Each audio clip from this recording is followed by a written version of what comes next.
Hi everyone, welcome back to Harvest and Home UK. My name is Claire and our channel is all about growing our own food at our allotment and at home and how we store it. Today I am back over at the allotment. I've come to the greenhouse, haven't been in here for about 2 weeks. I've just been letting it do its own thing. Where we've had so much rain, it will draw in the rain from the outside because we haven't actually got a door on this greenhouse. So yeah, the chilies have gone nuts, so I just want to harvest some more of those.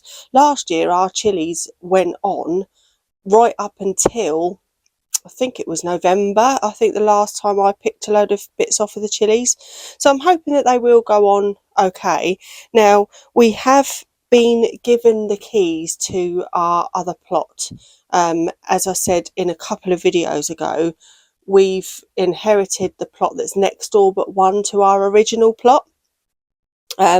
Which is great because this plot that I'm on at the moment with the greenhouse is actually quite a way off from our other one, and we don't have a shed on here. When we took it over, it was really bad. No one had been on it for about 3 years.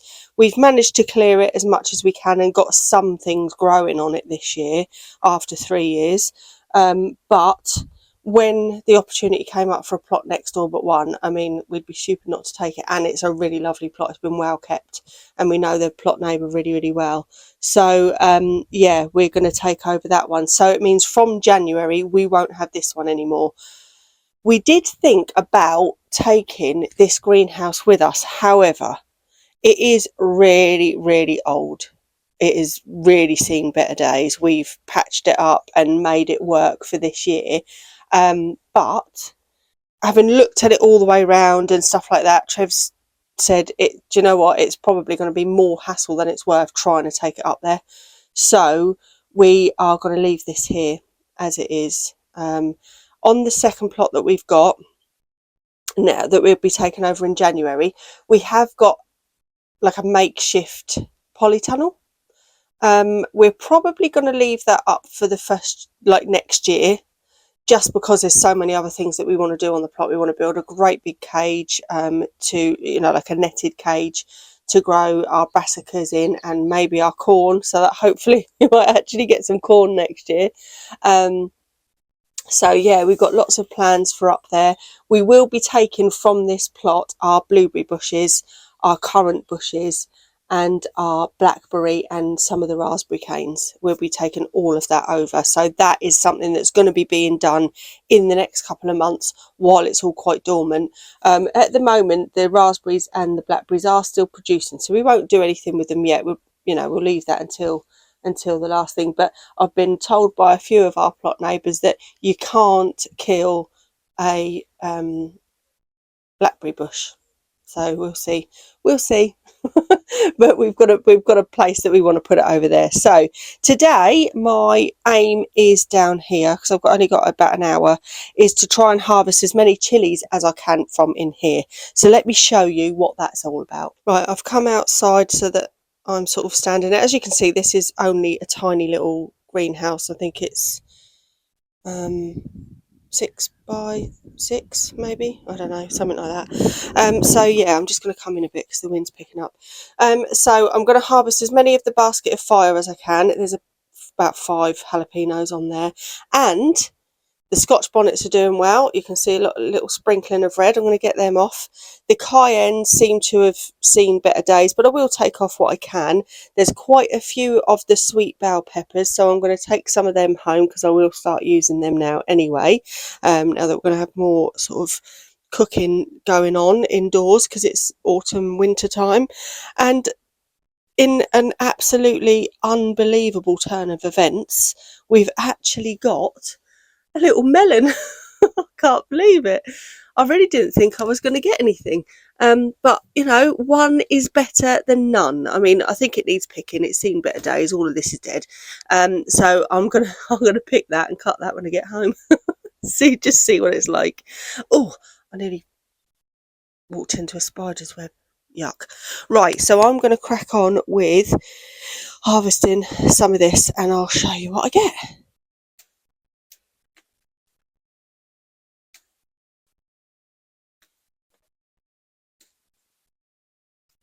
if you are ever contemplating doing chilies and you're not sure which ones to get, honestly, get yourself these basket of fires, because they are so, so good. Last year, I didn't do them in a greenhouse. I just did them outside.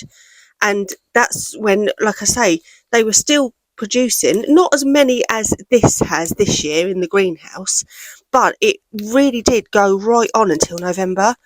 And they are so good. They're just such a good chili. I mean, you can use them in absolutely anything. They dry really well, and quite quickly because they are pretty small. Um, but you just get so many. It's so good. Like, I can't tell you how good they are. So I really do recommend the basket of fire chilies. Really, really do recommend them. I am contemplating, because there's so many on here, picking the whole plant, hanging it upside down and drying it. Because I just don't know if I'm going to be able to pick them all. There's that many. I don't know. It still looks like there's getting loads of little buds on it for more to grow. Look, I don't know if you can see that, but there's so many buds all over the plant. Oh, I don't know what to do now. I'll have a think about it. Need to be careful of this stinging nettle. Don't like him in here, but that is the problem with this greenhouse and where it's situated.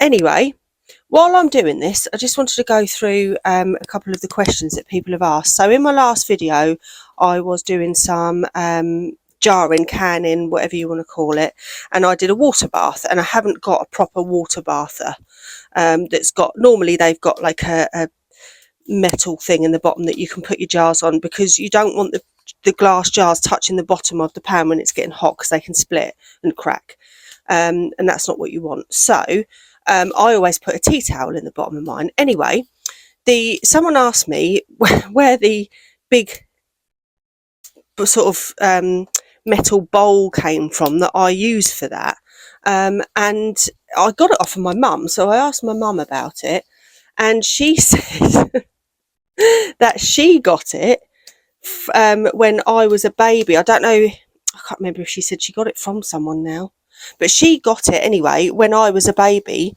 to boil my nappies in. Do you remember the terry towel in nappies? Well, that's what she used to use to boil up all the nappies. So yeah, so that's where I've inherited that from. And I use it for canning. I use it for making big batches of things if I need to. It's just such a good little it's not even little, it's such a good pot. So yeah, that's where I've got that from. I don't know if you can hear in the background, there's some music going on. It isn't from us. This is not our kind of music. It is actually very good though. It's we've got the Portchester Castle right behind us, and it sounds like they've got something going on over there today. So it's like real pomp and ceremony music. So yeah, like there's a band I can hear, and every now and then I can hear drums. So if you can hear that, I do apologise, but it's actually not too bad. But it just made me think, obviously, you know, we go for walks around the castle quite often just because it's nice around there. There's the sea, obviously you've got the castle, you've got the moat. Would anyone be interested in me actually giving you a little sort of tour around the grounds? If you would, just let me know, because I can do that next time we go. Just thought that might be a nice little thing to add in. So in fact, I might just do it. I might just do it actually. But yeah, if that's the sort of thing that you want to see me doing, let me know. If you'd rather me just be doing allotment and home stuff, let me know. Thank you. Honestly, there is so many chilies here, it's unbelievable. I think what I'm going to do with some today is take them down to my mum and dad's, because we're down there for lunch this afternoon. And I think my dad always loves cooking a curry, so I'll take him down some chilies, fresh chilies, saves him buying some. And I mean, I'm going to do as much as I can with these chilies, because I always worry that the next year you might not have as many. You know, like it might be a bad year for chilies, and then I haven't got all the chili sort of jam that I want and stuff like that. So I'm thinking I'm just going to keep picking them, keep harvesting them, make the most of it, because you just never know when they're going to have a bad year, and then you won't get many at all. So my theory is make the most of it while you've got it, because it's a great year in here for chilies. If you're a first time plot holder and you want a little tip, bit of advice, I would say just grow what you're going to eat. Don't start trying to grow things that you've never tried before or whatever. To start, just grow things that you know that you're going to eat. Otherwise, it's a little bit of a waste of your time. You know, if you're growing things that you don't really know if you like them, you know, try someone else's. There's always going to be someone on your plot that's growing something that you've never tried before, and you can ask them if you can try it. And then if you really like it and you enjoy it and you think, oh God, yeah, we're gonna eat a lot of that, then go ahead and grow it. But at first, grow things that you know that you buy a lot of. That's my tip. My tip: grow what you're gonna eat. Well, that really is a basket of fire. Okay, so I'm back over at our normal plot, plot number 1, and I am just going to have a look at the mangel wurzels and give you a little update. They're coming on really, really well. So let's have a look at them.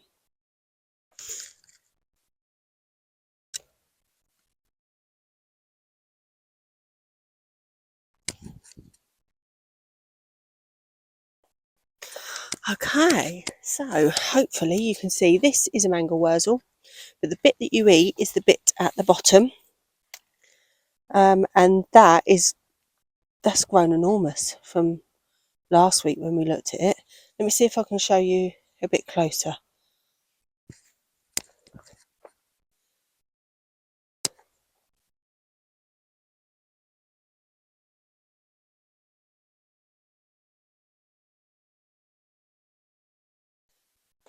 So this is the part that you eat down here, and last time it was probably half the size of that, so that's actually coming on really well. Oh, I've got a couple in there that are doing well. The cabbages are coming on nicely, so I'll probably leave them a couple more weeks yet before I actually plant them right out, but they're doing really well under there anyway. They're nice and protected. So we've got Savoy at the back, and then we've got the January King at the front, just for future reference. Let me show you in here actually. So this is our little brassica tent.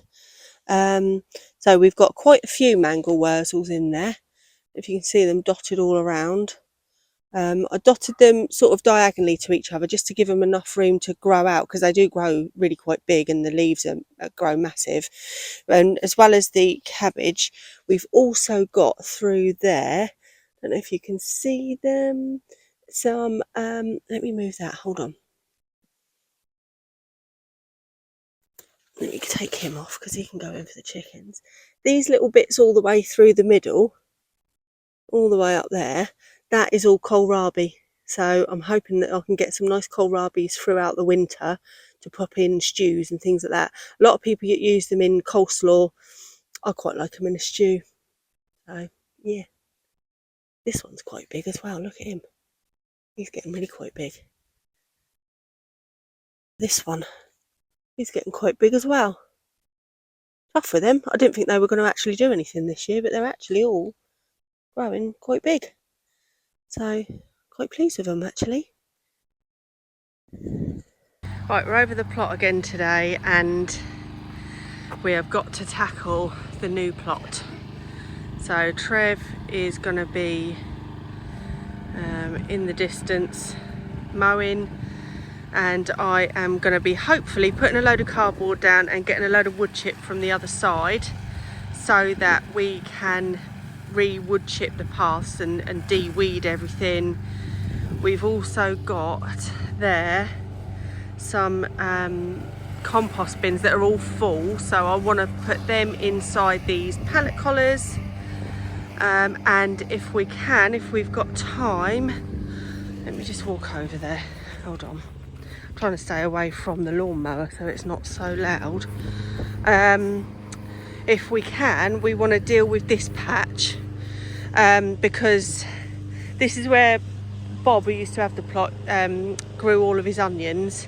But what we're going to do is obviously hoe it all, get it all de-weeded, put some fertiliser on it, cover it over for maybe a month. Then we want to bring our blackberry bush over here and put it in the middle so that we can plant around it but still walk around it at harvest time.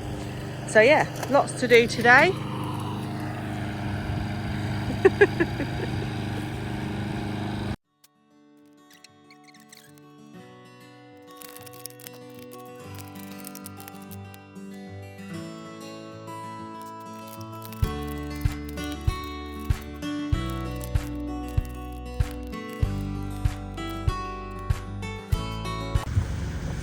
Great.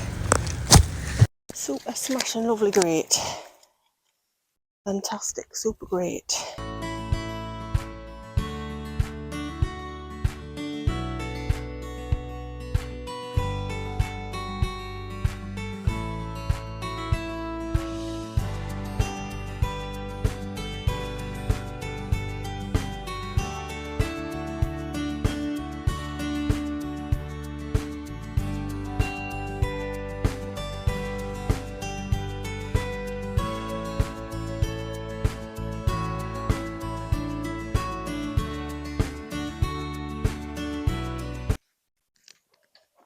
Can you pass me the black rake that you don't like, please?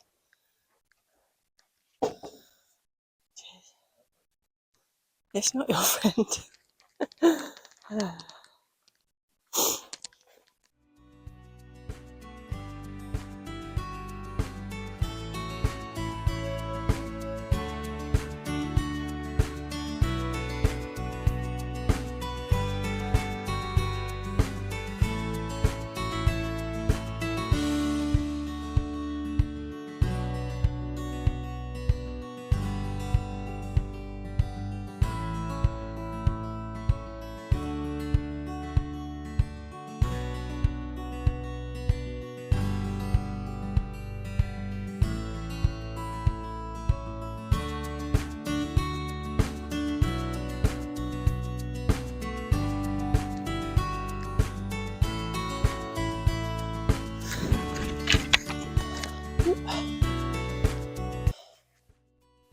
These are little tiny black beans.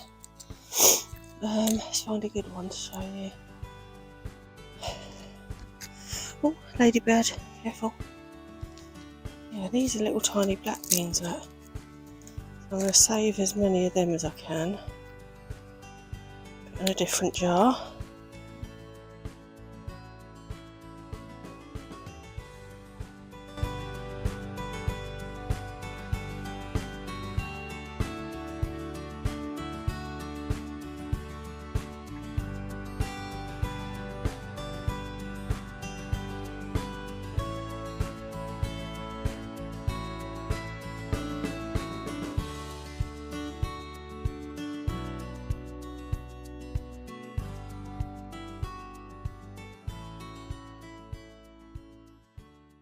This is why I don't like wooden paths. Look at that. Look at them. Nope.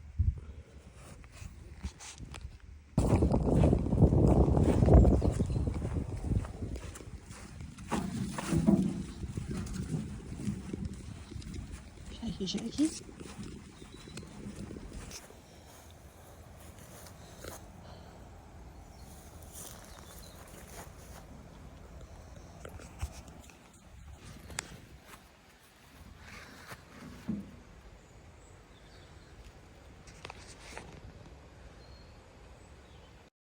Look at those.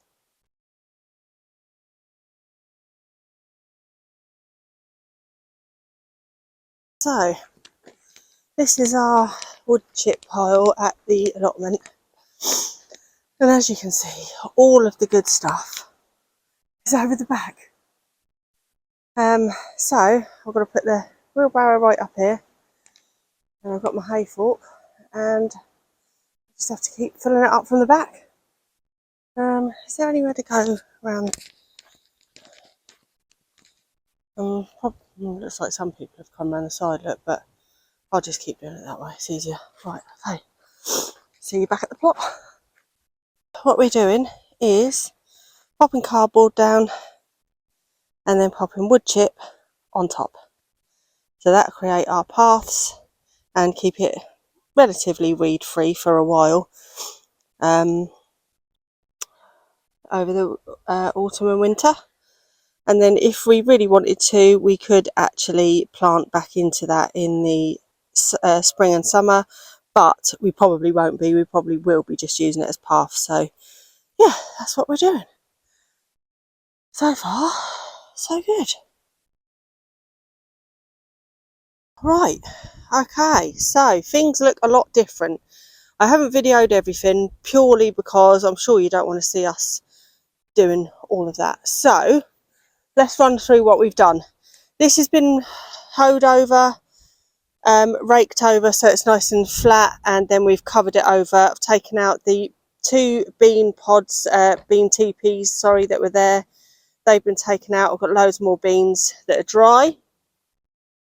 We have cardboarded all of the pathway, well, not all of them, but pretty much all of them, all of the pathways. So this one along these edges, this one, and wood chipped it.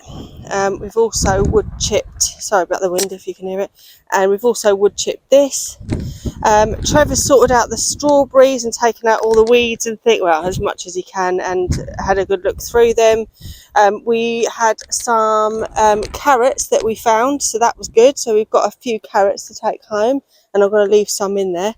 This area here was a flower bed, but what we've done is we've dug up all of the bulbs that we could find, and we've popped them in here, and we've taken the top layer off of this bed, and we've put all of the plants and things, the flowers that we could find, in this part here, because that is then going to be a bit of a memorial to Bob, because unfortunately Bob, whose plot this was, has now passed away.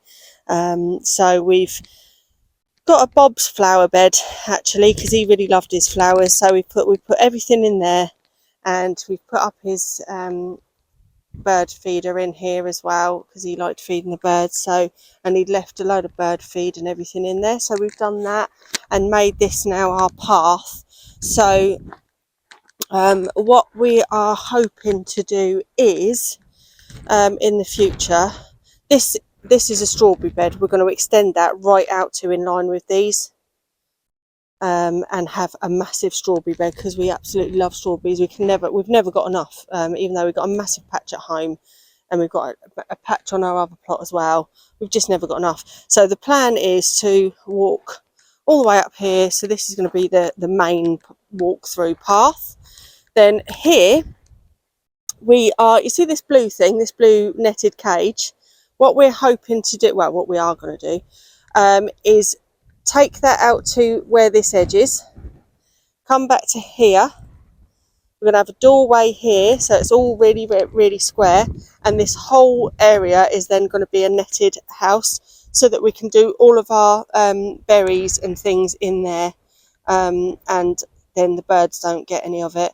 And also we can do our cabbages and any brassicas that we want to do in there, so that we don't get so much cabbage whitefly. So yeah, we've had a busy old day. This bed, which is where the carrots were, we're going to actually, we've put the extra carrot collar onto there so that it's higher, and then we'll fill that up once we've taken all of those carrots out, fill that right up and have that as a carrot bed. So hopefully next year I'll actually get some carrots. Oh, and in that netted house that we're going to do, we're going to put some of our sweet corn, so that hopefully I'll get some sweet corn next year. Happy days!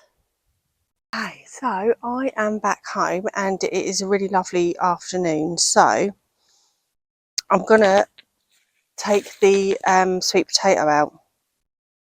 I'm hoping it's not too early. It has been in about 3 months, so I'm just thinking, do you know what, just give it a go. I'm getting a bit impatient because I've never done it before and I really want to know if there's anything on there. And then if there is, and I know that we can grow it, I'll be able to get some more slips for next year, because this that I've got here is just one plant. It's the only slip that I actually took from the ones that I got from eBay. I don't know if you remember me saying about it a couple of videos ago. So I'm going to take it out, see what happens. Wish me luck.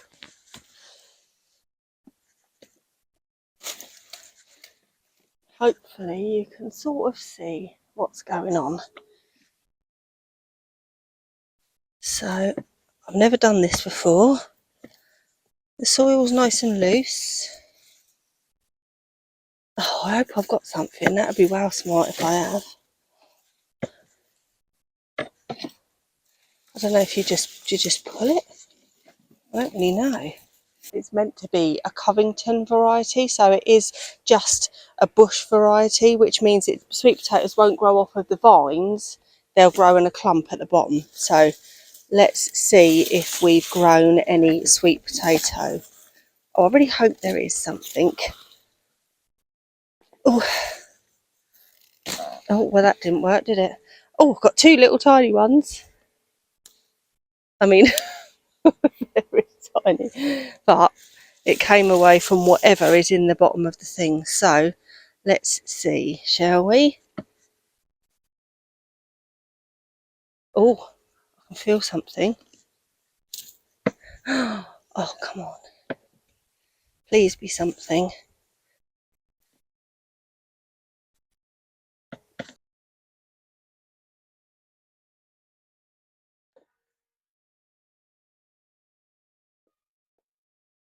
Ta-da! Sweet potatoes.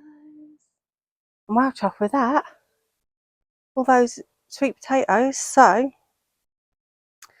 that's a bonus. That means we can grow them, which means I am definitely trying again next year. They had gone right down to the bottom of that big pot, which I think is a 60-litre pot. So I'm thinking it needs to be in something better or wider. But we've grown sweet potato. One thing I am concerned about is they're purple in the middle. Is that normal? I don't know. I'll have to go and have a Google. So yeah, that's another end to a fantastic week. We've done so much, and yeah, I'm really chuffed. If you do enjoy our allotment vlogs and our home vlogs, please do subscribe and hit the bell button, because that lets you know when we have uploaded next. Give us a like, give us a comment. I'm always asking questions because I'm by no means a professional at this. So I don't know what I'm doing. We're just learning as we go. So yeah, if you've got any pointers for me for the sweet potatoes or anything else that I've discussed, please do let us know, and we'll see you next week. Bye.